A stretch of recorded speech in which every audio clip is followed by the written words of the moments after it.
Welcome to the NT Daily with Erin Schrimpf.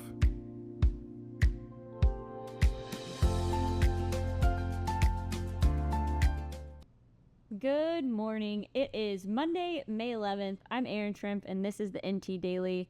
You may have noticed we are switching up the format just a little bit today, so I hope that you enjoy it, and we will get straight into the headlines. The biggest thing from this weekend was obviously it was Mother's Day across mid-Missouri. We also had a lot of high school graduations, including Lincoln University's graduation, so it was a big weekend for families around mid-Missouri and a big weekend for flowers. If you read any of our paper today, you probably saw some coverage from our reporter Liz Garcia about how flowers are probably a pretty big part of Mother's Day. I know they were a big part of my Mother's Day. So we also, speaking of Lincoln's University's graduation, one of our top stories today is about Lincoln's prison education program, where eligible inmates at Jefferson City Correctional Center are working towards college degrees. Then we're also going to go back to a story we've been reporting on about Jefferson City's new Idaho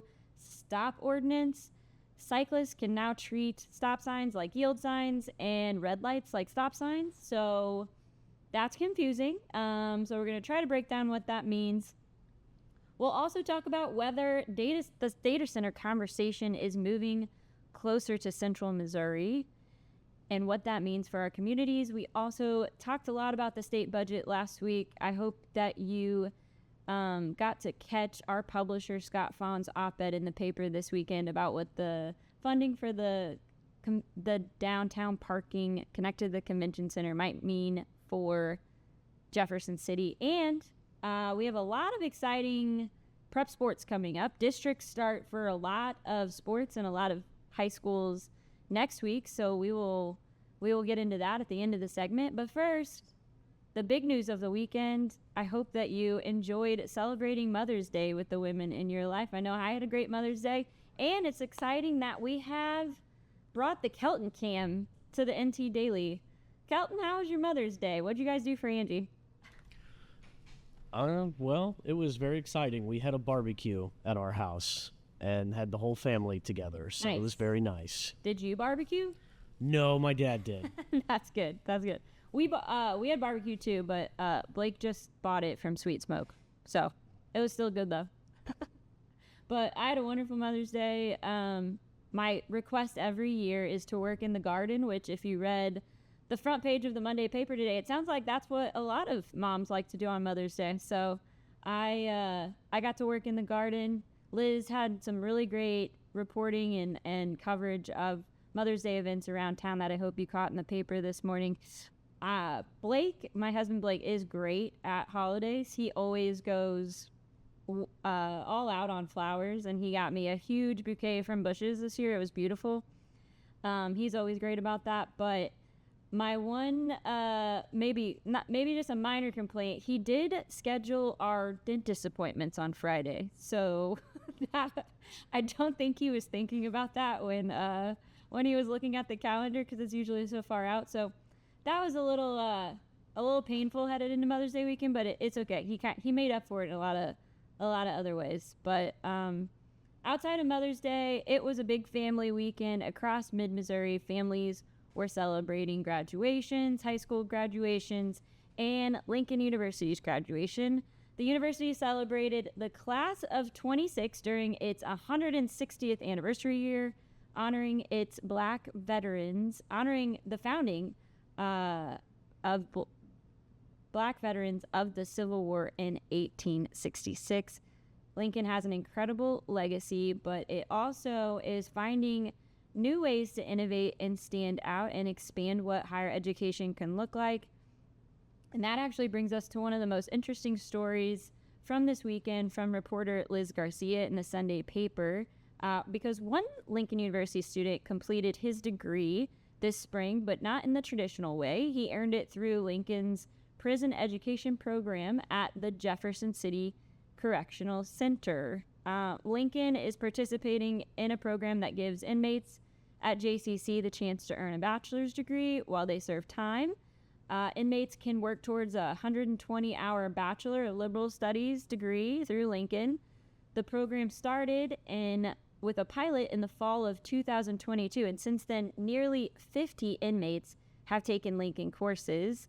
One of those inmates that was featured in Liz's story was part of Lincoln's graduating class, even if he wasn't physically walking across the stage with the rest of the graduates on Saturday. I think one of the cool parts of the story was that what makes Lincoln's approach to the program special is that professors are teaching the classes in person in the evenings inside the prison. Some other universities also partner with the Department of Corrections offering online instruction, but Lincoln says it's committed to face-to-face teaching, and the professors who participate are volunteering their time. They're not getting extra pay to go to the prison. So like I said, our reporter Liz interviewed 2 inmates that are in the program. Students still have to qualify. They still meet they have to meet Department of Corrections behavior standards. They have to meet all of the admission requirements that the average student would have to meet. And once they enroll, they have to pass their classes. So, it's important to note that most incarcerated people will eventually return to the community. So I think it's really interesting. It's great that Lincoln is a leader in a program like this, and that possibilities like this are available for our community. So hope you'll catch that full story from Liz from the Sunday paper. But another thing that kind of makes this story interesting right now is that earlier in the year, in the budget process over at the Capitol, the House had raised a lot of eyebrows with a proposed major reworking of education funding. That plan would have changed how we fund higher education based on enrollment, and it had some pretty major consequences for places like Lincoln and Truman State University. Truman would have seen its funding cut by more than half. Harris-Stowe University in St. Louis and Lincoln here in Jefferson City would have seen their core funding cut by 40%.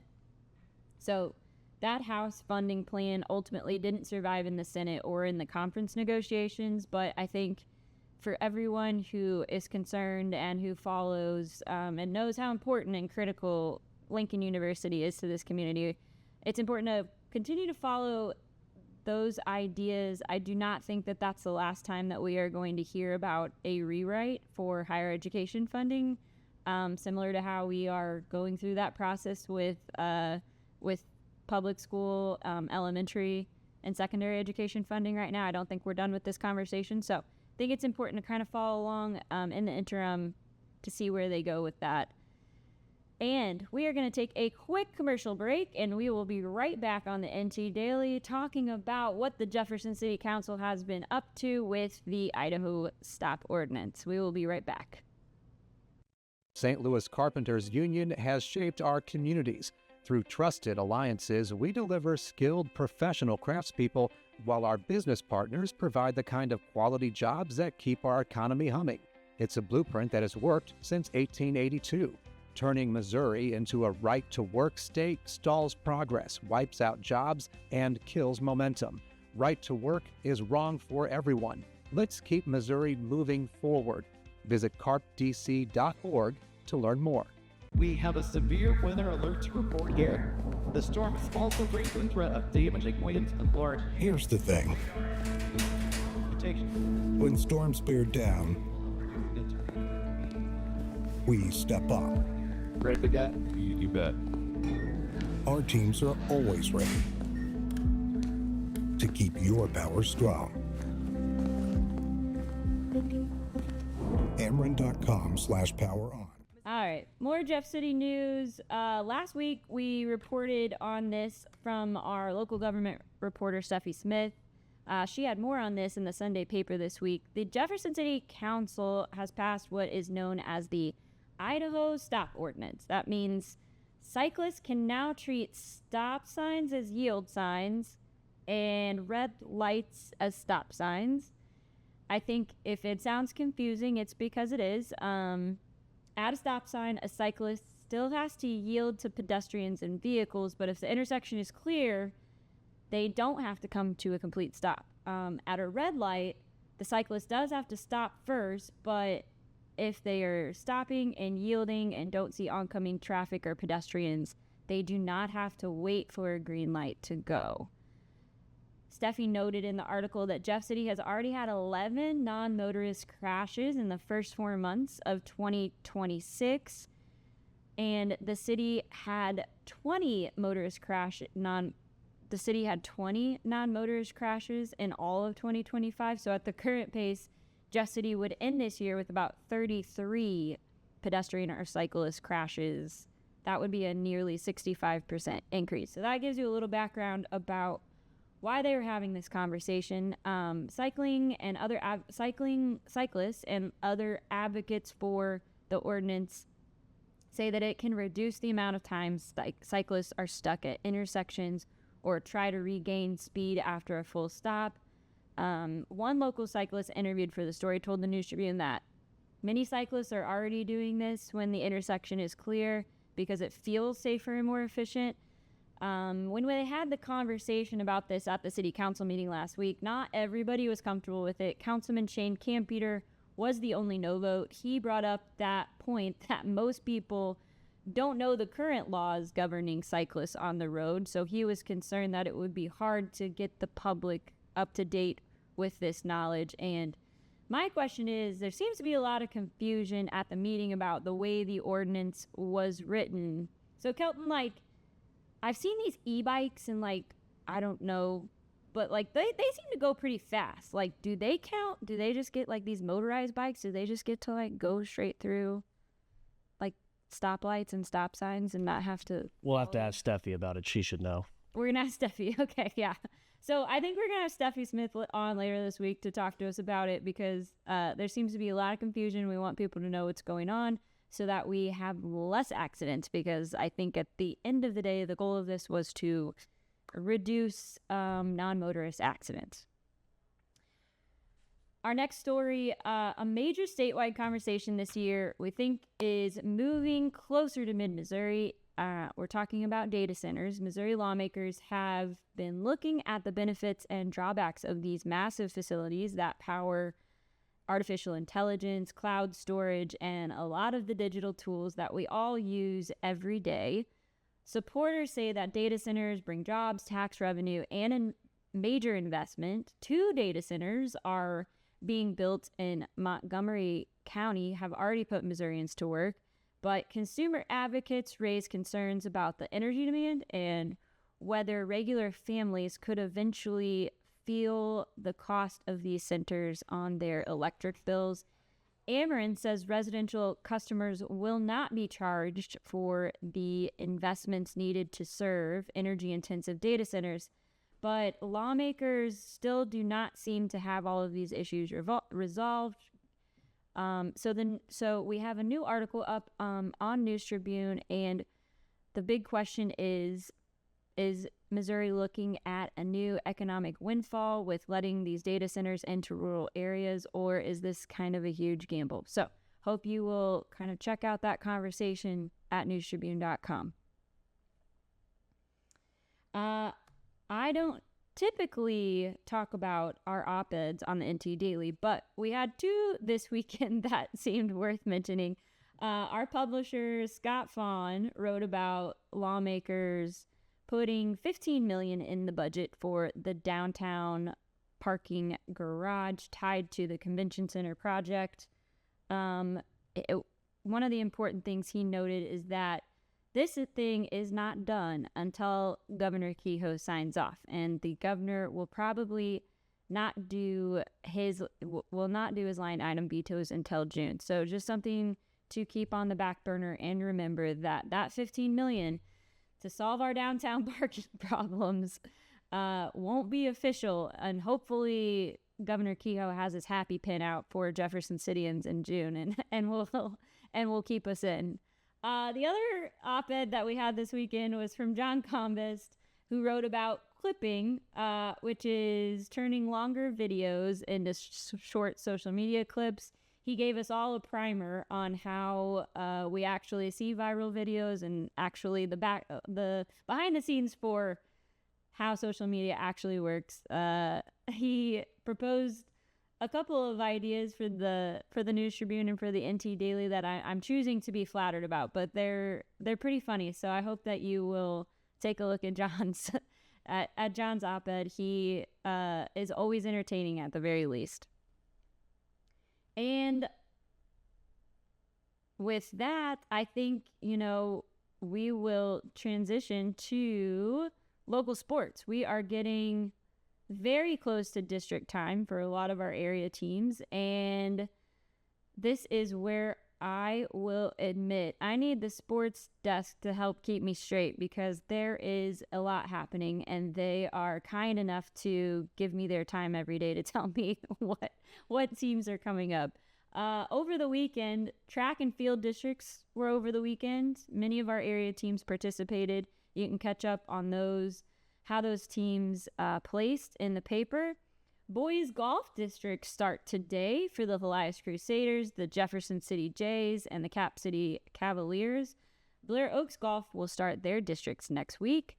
In prep baseball, it is almost district time. I think they start next week, but until then, there are still a few rivalry games left this week. Elias will host Jefferson City tonight, the Jeff City Jays at 5 p.m. Blair Oaks baseball starts district this weekend. We don't have the schedule for that yet.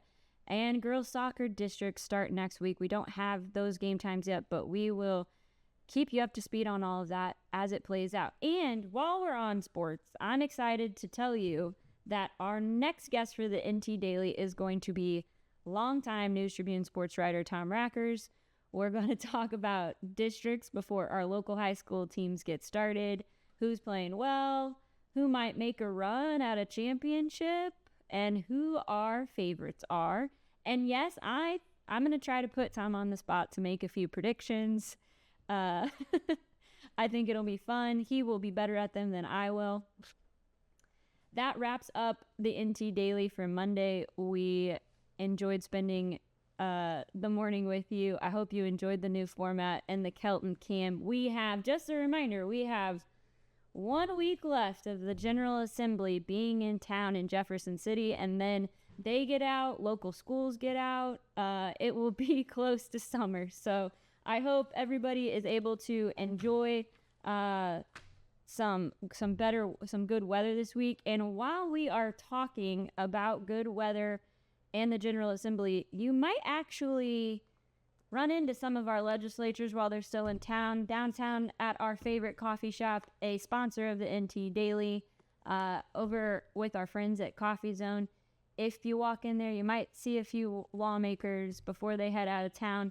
I personally always go for the latte, but if I'm not going to go for a latte, I love their hazelnut flavor. So go see our friends at Coffee Zone before the legislature leaves town, before kids get out of school. Go get a fresh cup of caffeine from them to get your morning started. That is all for Monday, and we will see you back in the morning on the NT Daily.